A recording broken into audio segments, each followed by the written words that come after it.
No. So, you want to play first-class trouble, do you? And that's the style you're going with? Really? Well, it's your funeral. When first starting up the game, you will be able to select your own sense of style and fashion, if that's what you're calling it.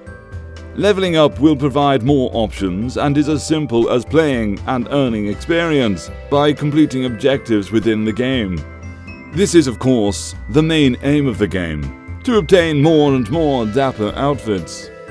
There are 2 teams in First Class Trouble, 4 fragile residents, and 2 vengeful personoids out to hunt them. The aim of the game for the residents is to get to the final level, the AI core, and shut down Kane, the AI controlling the personoids, before time, air, and their lives run out. For the personoids, their job is to either kill all human players, dastardly work, or deceive the residents into letting them access Kane and preventing the shutdown. Sorry about that. I seem to have let my posher brother take over for a second. Your first interactions will be in the lobby, whilst waiting for players to assemble. Here you are able to roam around the bar area, letting you get to grips with some items, interacting with the players before the game starts, striking up a tune, or getting drunk in advance. There is also a tutorial area if you feel the need to freshen up on the basics. Once the game has begun, you will wake up on the first level, in your quarters directly opposite one of your fellow upper-class players. To escape each level, you must find 3 keys: red, green, and blue. These will be scattered in random places around the map that you will need to explore to find. Once a player has a key, they must return to the elevator and insert it. Only then do they have space for a new key. That being said, if you find a new key you like the look of more, you can drop your original key to pick up the new one.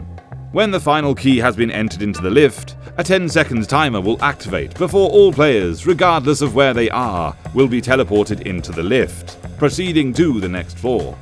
There is, however, one new level that does not require keycards. The Personoid Construction and Repair Bay instead requires you to fix computers and generators around the level before being able to progress. On the third and final floor, the aim for the residents instead is to ensure they have eliminated all personoids from the remaining players before reaching the AI core and shutting it down. After each level is completed, the players will have a chance to vote on if anybody was suspicious in the last round. If one player receives a majority of the votes, they start the next round in the airlock, just waiting for those around them to flush them out. If you feel that all the personoids are gone at this point, it takes a unanimous vote to end the game early. If it passes, and only residents are left, then good job, it's a win for the good guys. But if you've been deceived, then the personoids claim victory.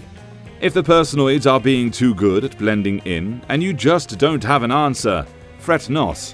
On each level, there are a set number of personnel logs that could help you decide who is good and who was built from spare parts. Gathering these is vital in working out who you can trust and who should be ejected into space.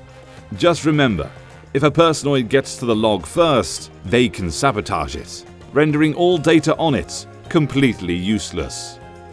On the subject of death, ghastly business. Firstly, the personoids have their own ways of killing. Around the maps there are lethal injection syringes that only they can interact with. Once taken, the personoids can kill any player with ease, unless interrupted.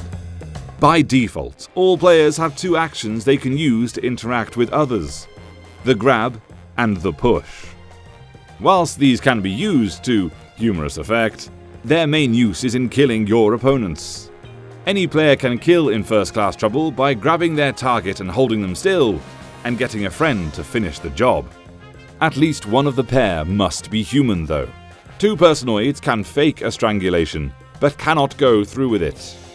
Pushing a player will topple them over, ragdoll style.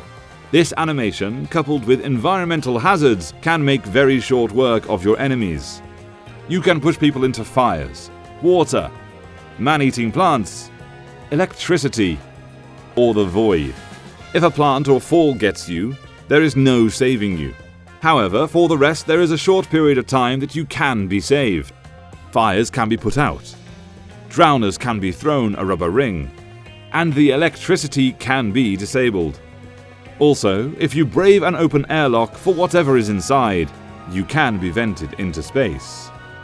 On top of all the murder, there is the subject of oxygen. Whilst you are dilly-dallying around the map, the oxygen for the level is slowly decreasing.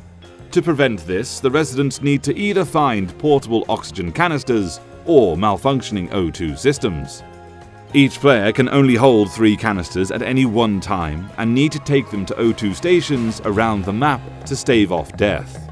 For the O2 systems, you will need to complete a skill check with an ally in order to massively boost your O2 reserves.